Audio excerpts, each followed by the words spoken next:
الحمد لله رب العالمين والعاقبة للمتقين والصلاة والسلام على أفضل الرسل وخاتم الأنبياء والمرسلين وعلى آله الطيبين الطاهرين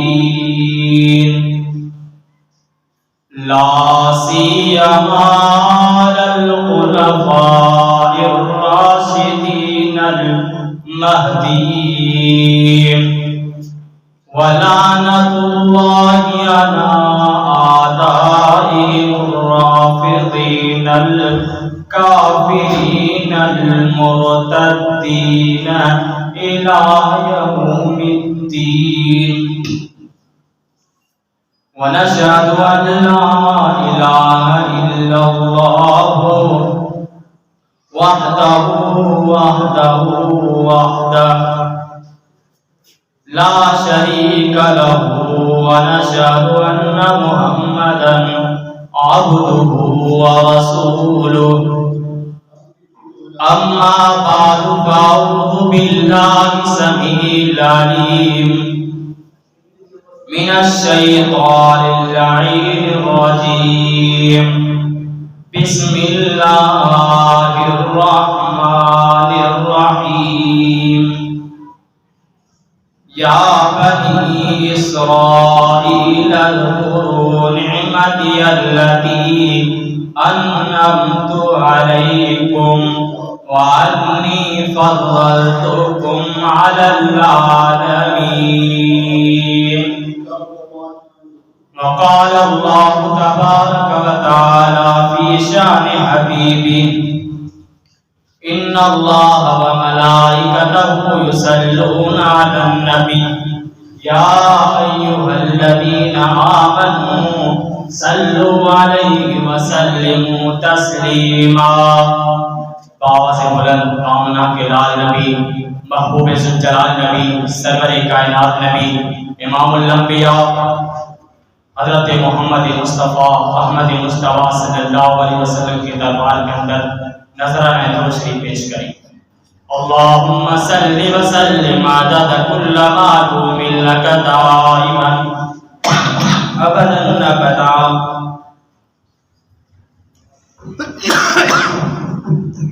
یہی قبلہ، یہی کعبہ، یہی گلزار جنت ہے، یہی قبلہ، یہی کعبہ، یہی گلزار جنت ہے۔ چلے آؤ مسلمانوں، یہی تخت پیغمبر ہے۔ باغ جنت میں محمد مسکراتے جائیں گے، باغ جنت میں محمد مسکراتے جائیں گے، گرے کے پھول رحمت کے ہم اٹھاتے جائیں گے۔ واجب الاحترام معزز مکرم برادران اسلام، آپ کو یہ بخوبی معلوم ہے کہ پچھلے جمعہ میں نے آپ کے سامنے حضرت نوح علیہ السلام کا تذکرہ کیا۔ میں نے یہ عرض کیا تھا کہ حضرت نوح علیہ السلام جب اس جہاں میں آئے تو اللہ نے اسے نبی بنا کے بھیجا تھا۔ حضرت نوح علیہ السلام نے اپنی قوم کو تبلیغ کی۔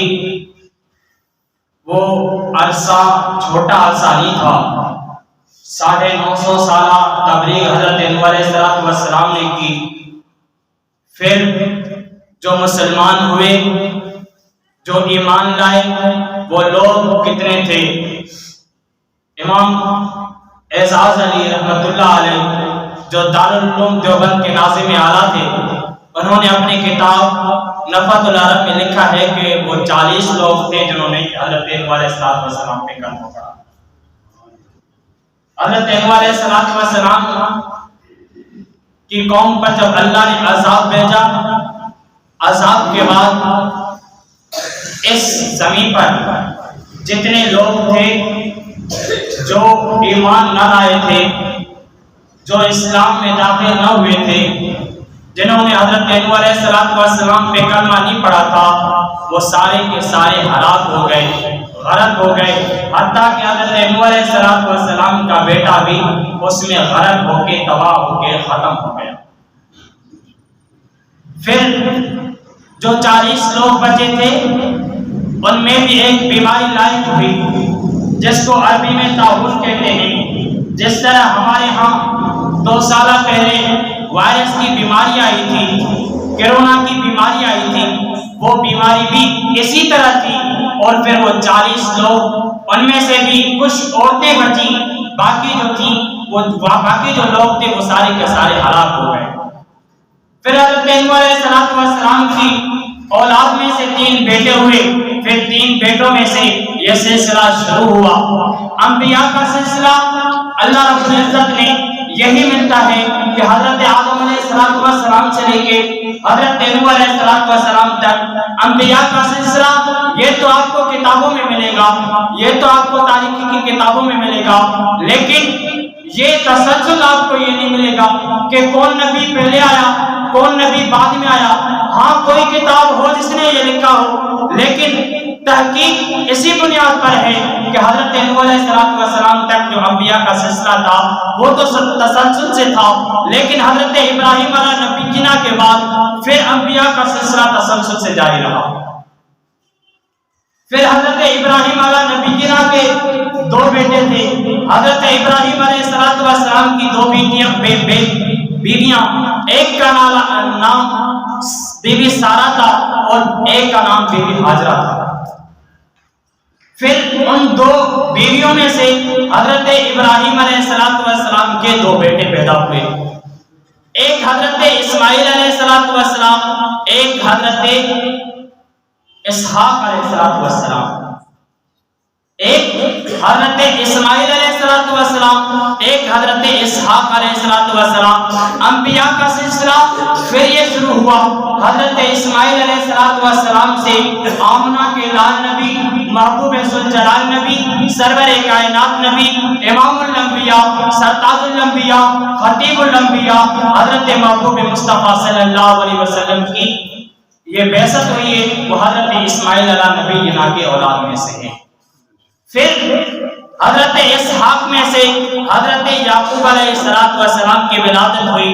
حضرت یعقوب علیہ السلام کی اولاد میں سے 10 بیٹے، 4 بیویاں تھیں، 4 بیویوں میں سے 10 بیٹے، اور 2 بیٹے جو بہت چھوٹے تھے، وہ آخری بیوی جو چھوٹی بیوی تھی اس میں سے تھے۔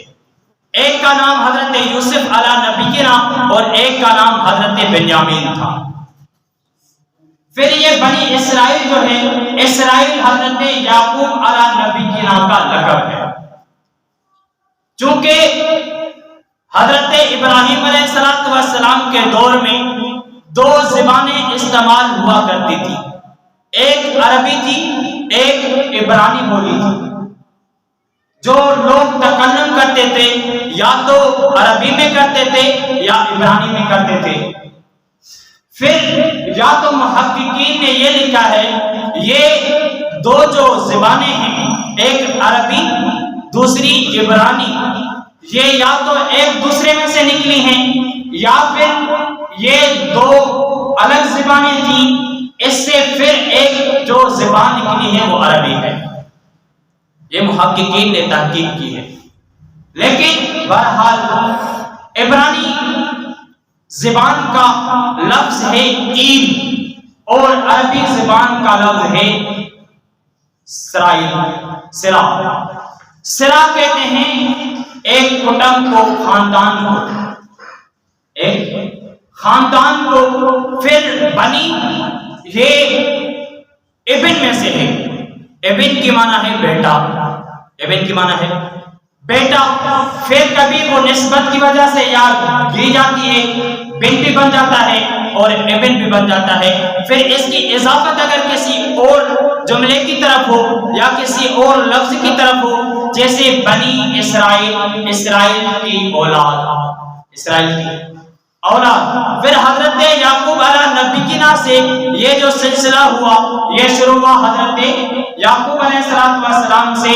حضرت یعقوب علیہ السلام کا نام یعقوب اور لقب اسرائیل. پھر یہ ان کی جو اولاد بنی تو ان کا پھر یہ لقب بنا بنی اسرائیل. پھر بہت سارے انبیاء بنی اسرائیل میں سے آئے. حضرت یعقوب علیہ السلام کے 10 بیٹے اور بیویوں میں سے اور 2 بیٹے حضرت یوسف علیہ نبینا اور حضرت بنیامین. پھر حضرت یوسف علیہ نبینا یہ آپ کو پتہ ہے کہ اللہ رب العزت نے حضرت یعقوب علیہ نبینا کو جو بیٹا دیا حضرت یوسف علیہ نبینا اس کو اللہ رب العزت نے اتنا حسین بنایا تھا اتنا حسین بنایا تھا. علماء لکھتے ہیں کہ اللہ رب العزت نے حسن کی تخلیق کی. پھر آدھا حسن حضرت یوسف علیہ نبینا کو دیا آدھا حسن پوری تخلیق کائنات میں اللہ رب العزت نے وہ تقسیم کیا. پھر آپ مجھے بتاؤ کہ حضرت یوسف علیہ نبینا کا حسن کیسا ہوگا. پھر حضرت یوسف علیہ نبینا کی یہ جب ولادت ہوتی ہے پھر حضرت یوسف علیہ نبینا خواب دیکھتے ہیں. خواب میں کیا دیکھتے ہیں کہ 10 ستارے ہیں, ایک سورج ہے, ایک چاند ہے جو مجھے سجدہ کر رہا ہے. 11 ستارے ہیں, ایک چاند ہے اور ایک سورج ہے جو مجھے سجدہ کر رہا ہے. یہی خواب حضرت یوسف علیہ نبینا نے اپنے باپ حضرت یعقوب علیہ نبینا کو بتایا. پھر حضرت یعقوب علیہ نبینا نے یہ کہا حضرت یوسف علیہ نبینا سے کہ تجھے اللہ نبی بنائے گا اور اس خواب کی تکمیل ضرور ہوگی, اس خواب کی تعبیر ضرور ہوگی, لیکن اس کا تذکرہ اپنے بھائیوں سے مت کرنا, یہ خواب اپنے بھائیوں کو مت سنانا. پھر حضرت یوسف علیہ نبینا بڑھتے اور حضرت یعقوب علیہ نبینا اس سے محبت کرتے رہتے تھے اور بھائیوں کے دل میں یہ آیا کہ بھائی یہ ہمارا جو بھائی ہے حضرت یوسف علیہ نبینا ہمارے ابو تو اس سے محبت کرتے ہیں, ہمارے ابو تو اس سے بہت پیار کرتے ہیں, ہم سے اتنا پیار نہیں کرتے. پھر یہ جو 10 بھائی تھے انہوں نے ایک میٹنگ کی. میٹنگ میں یہ کہا کہ حضرت یوسف علیہ نبینا کو ایک کنویں میں ہم پھینک کے آتے ہیں, پھر یہ یوسف نہ رہے گا, ابو ان سے پیار نہیں کریں گے, پھر ابو ہم سے پیار کریں گے. چنانچہ حضرت یوسف علیہ نبینا کے لیے انہوں نے اپنے والد ماجد حضرت یعقوب علیہ نبینا کو کہا کہ ابو جان یہ ہمارا بھائی گھر میں رہتا ہے, ہمارے ساتھ کھیلتا نہیں ہے, ہمارے ساتھ کودتا نہیں ہے, آپ اس کو اجازت مرحمت فرمائیں کہ یہ ہمارے ساتھ چلے اور ہم اس کے ساتھ کھیلیں اور یہ ہمارے ساتھ کھیلیں. پھر یہ ہوا کہ حضرت یوسف علیہ نبینا کو ایک دن لے کے گئے. پھر جب واپس آئے تو حضرت یوسف علیہ نبینا کی قمیص لے کے آئے. حضرت یوسف علیہ نبینا کی وہ قمیص حضرت یعقوب علیہ نبینا کو دی اور کہا کہ ہمارے بھائی کو بھیڑیا کھا گیا ہے. جھوٹا خون لگا کے آئے, کہیں سے قمیص پھٹی نہ تھی. پھر ابو نے کہا یہ کیا ماجرا ہے, بات مجھے سمجھ میں نہیں آتی. بھیڑیا کھاتا تو کہیں سے کاٹ لیتا, قمیص کو کاٹتا, جسم کو کاٹتا, لیکن قمیص تو پوری کی پوری سالم ہے, لیکن قمیص پہ کوئی کاٹنے کا نشان موجود نہیں ہے. یہ کون سا بھیڑیا تھا جو اس کی قمیص ہٹا کے اس کو کاٹا ہے. پھر ایک قافلہ تھا جو جا رہا تھا, پھر اس نے کنویں میں پانی کی طلب کے لیے ایک ڈول ڈالا. پھر دیکھا محسوس ہوا کہ ایک حسین جمیل بچہ ہے. پھر اس بچے کو نکالا. پھر انہوں نے کہا کہ اس بچے کو ہم بیچیں گے, بہت سارے پیسے ملیں گے, پھر ہم اپنی زندگی اچھی طرح سے بسر کر سکیں گے. چنانچہ انہوں نے حضرت یوسف علیہ نبینا کو اس کنویں سے نکالا. پھر یہ ماجرا چلتا گیا. پھر مصر میں ایک بازار لگتا ہے جہاں پہ غلام کو فروخت کیا جاتا ہے. پھر یہی لوگ حضرت یوسف علیہ نبینا کو بھی لے کے آتے ہیں تاکہ اس کو بیچیں اور اس سے اچھے پیسے کما لیں. حضرت یوسف علیہ نبینا کو بیچ دیا تو وہاں پہ ایک عورت تھی. اس کے پاس پرانے پھٹے کپڑے تھے، وہ ایک گٹھلی میں لے کے آئی تھی۔ لوگ پوچھنے والوں نے پوچھا اماں یہ کیا لے کے آئی ہو؟ کہا کہ میرے گھر میں پیسے نہیں تھے، میرے گھر میں پیسے نہیں تھے، میرے پاس اور کچھ چیز نہیں تھی، بس یہ پرانے پھٹے کپڑے تھے، میں لے کے آئی ہوں تاکہ یوسف کو خرید کر سکوں۔ لوگوں نے کہا اماں آپ کو پتا ہے یوسف کون سی چیز ہے؟ اماں آپ کو پتا ہے اس کا جمال کیسا ہے؟ اماں آپ کو پتا ہے اس کا حسن کیسا ہے؟ اماں آپ کو پتا ہے وہ بچہ کتنا حسین ہے؟ آپ کو کیا لگتا ہے کہ یوسف آپ کو اس پرانے پھٹے کپڑوں میں مل سکتا ہے؟ تو اماں کا جواب سنیے، مسلمانوں اپنے دل کی تختی پہ لکھ دینا۔ اس اماں نے کہا مجھے پتا ہے یوسف ان پھٹے کپڑوں میں تو نہیں مل سکتا، مجھے پتا ہے یوسف بہت حسین ہے، مجھے پتا ہے یوسف کا حسن بہت اعلیٰ ہے، مجھے پتا ہے یوسف کا جمال بہت اعلیٰ ہے، مجھے پتا ہے حضرت یوسف مجھے ان پھٹے کپڑوں میں نہیں مل سکتے، لیکن کل قیامت کا دن ہوگا، اللہ رب العزت اس لوگوں کی فہرست کو کھولے گا جو حضرت یوسف علیہ نبینا کے خریدار ہوں گے، اسی فہرست میں ماں اماں کا بھی نام ہوگا۔ تو بات چلتی گئی تو اس کو خریدنے والا ایک مصر کا بادشاہ عزیز مصر تھا، پھر اس نے اس کو اپنے گھر میں رکھا۔ پھر حضرت یوسف علیہ نبینا پر جو واقعہ پیش آیا اس کو انشاءاللہ ہم آئندہ جمعے میں بیان کریں گے۔ پھر حضرت یوسف علیہ نبینا کو جیل میں ڈالا گیا، پھر جیل سے باہر نکال کے حضرت یوسف علیہ نبینا کو مسند پہ بٹھایا گیا، مصر کی بادشاہی پہ بٹھایا گیا، حضرت یوسف علیہ نبینا کو وزیر خوراک بنایا گیا۔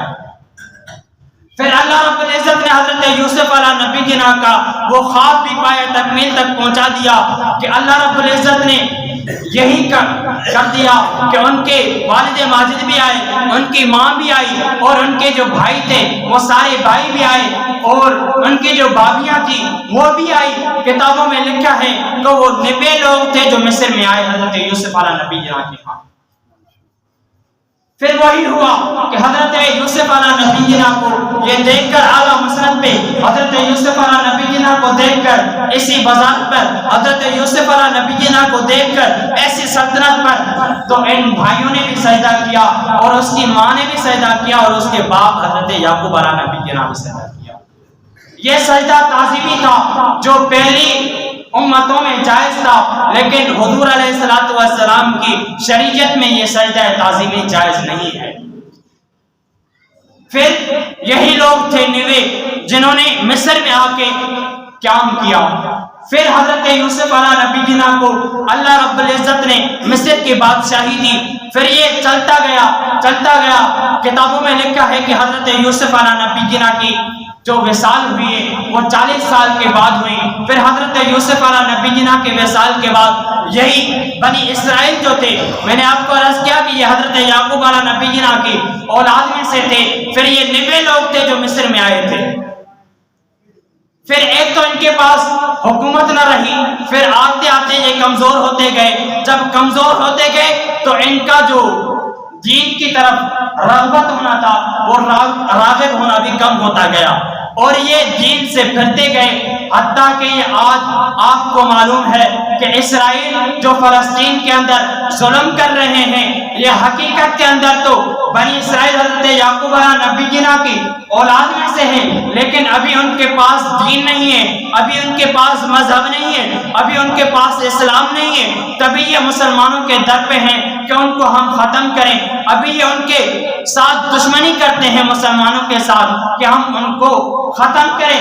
یہ کہتے ہیں کہ فلسطین کے اندر بیت المقدس ہے، یہ انبیاء کی سرزمین ہے، وہ کہتے ہیں کہ ان کے وارث ہم ہیں۔ ہم مسلمان کہتے ہیں کہ بنی اسرائیل ہاں تم اولاد انبیاء ہو، لیکن آپ ان کے اولاد میں سے تو ہو، لیکن آپ اس کے اہل نہیں۔ جیسے اللہ رب العزت نے حضرت موسیٰ علیہ نبینا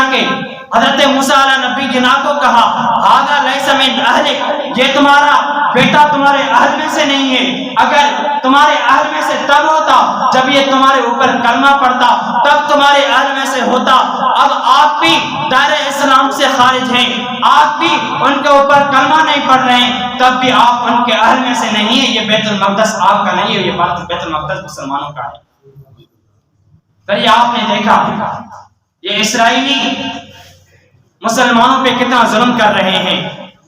بیت المقدس ان کے قبضے میں ہے، یہ جاگیر ان کی نہیں ہے، یہ بیت المقدس مسلمانوں کی جاگیر ہے۔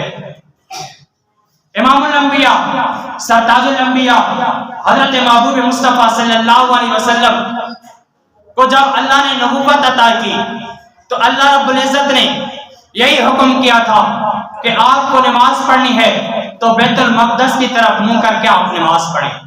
پھر اللہ کے نبی نے دعا مانگی، اے اللہ میرے جد امجد حضرت ابراہیم علیہ نبی جی نے دعا کی تھی، اے اللہ میں اس کعبے کی تعمیر کر رہا ہوں، آپ اس علاقے کو امن والا علاقہ بنا دیں۔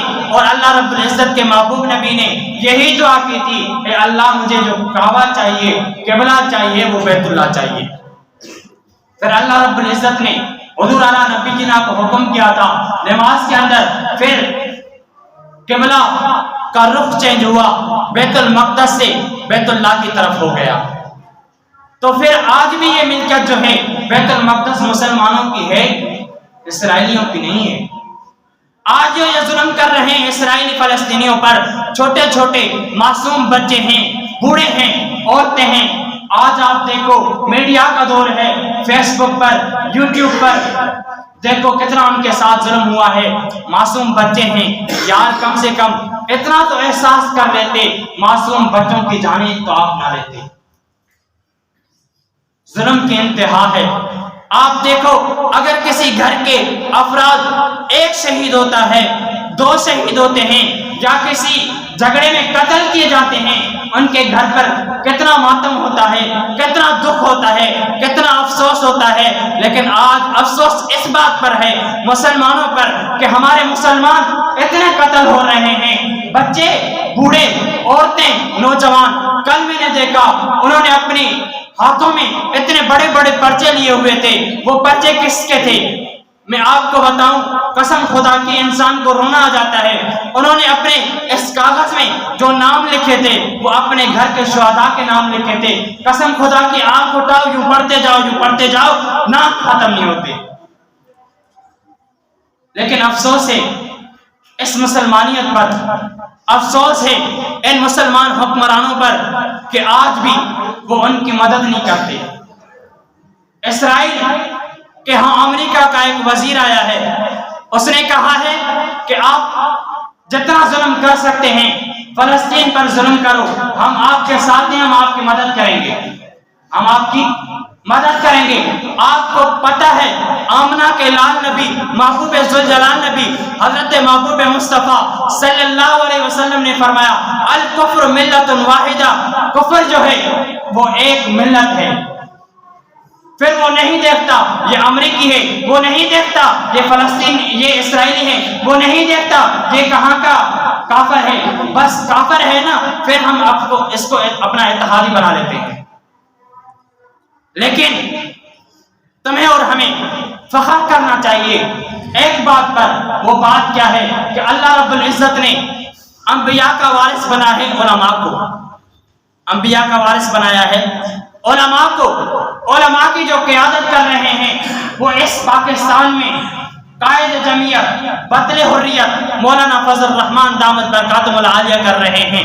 پھر مولانا فضل الرحمان پاکستان کی اس مسلمان جماعتوں سے کے توسط سے وہ وہاں گئے اور ان کو کہا کہ فلسطینیوں ہم آپ کی مدد کرتے ہیں کیونکہ تمہارا کلمہ بھی ایک ہے، ہمارا کلمہ بھی ایک ہے، تم بھی مسلمان ہو، ہم بھی مسلمان ہیں، تم بھی ایک نبی کو مانتے ہو، ہم بھی ایک نبی کو مانتے ہیں، تم بھی محمد رسول اللہ پہ کلمہ پڑھتے ہو، ہم بھی ایک مسلمان ایک نبی پر کلمہ پڑھتے ہیں، جیسے آپ مسلمان ہو جیسے ہم مسلمان ہیں۔ رسول اللہ صلی اللہ علیہ وسلم نے فرمایا المسلم اخو المسلم، مسلمان مسلمان کا بھائی ہوتا ہے، پھر وہ مسلمان پاکستان کا ہو یا پھر وہ مسلمان فلسطین کا ہو۔ پھر آپ کے قائد، ہمارے قائد جمعیت مولانا فضل الرحمان نے صرف قولی اقتدامات نہیں کیے، فعلی اقتدامات بھی کیے ہیں۔ قائد جمعیت مولانا فضل الرحمان دامت برکاتہم العالیہ اسی دورے پہ گئے تھے. ہم وہاں سے ان وزراء سے بھی ملے ہیں, فلسطین کے وزراء سے بھی ملے ہیں. خالی ہاتھ نہیں ملے, خالی ہاتھ نہیں ملے.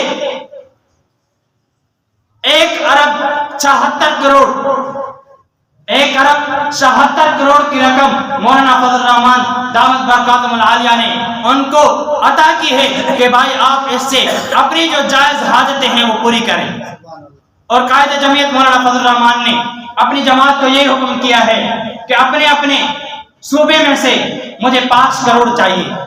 الحمدللہ ہماری جماعت نے ان کا ساتھ کیا ہے فلسطینیوں کا, کہ وہ بھی مسلمان ہیں, ہم بھی مسلمان ہیں. اگر ہمارا خون نہیں لگتا, اگر ہماری جان نہیں لگتی, ہمارے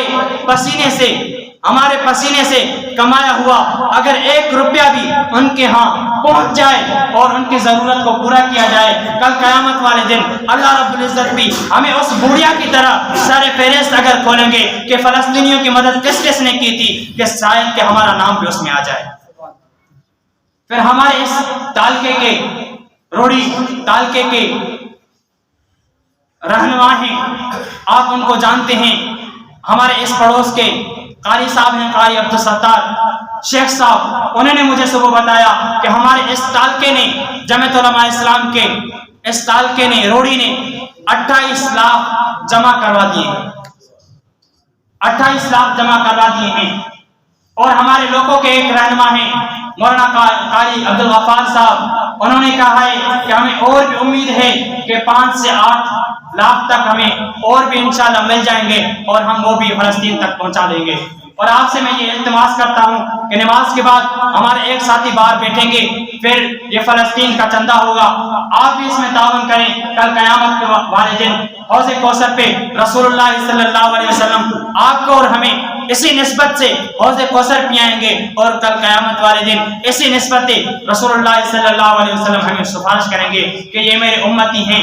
یہ اگر دنیا کے تختے پر تھے تو ان کے ساتھ اگر ظلم ہوا تو یہ ایک دوسرے کے ساتھ کھڑے تھے.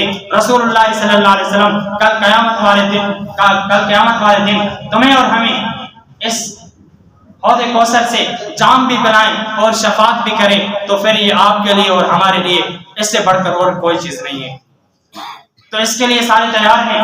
نماز کے بعد سارے حضرات فلسطین کے لیے چندہ جمع کروائیں. اللہ رب العزت آپ کے اور ہمارے اور پورے امت محمدیہ کے مال میں, عزت میں اور اولاد میں برکت نصیب فرمائے. وآخر دعوانا الحمدللہ رب العالمین.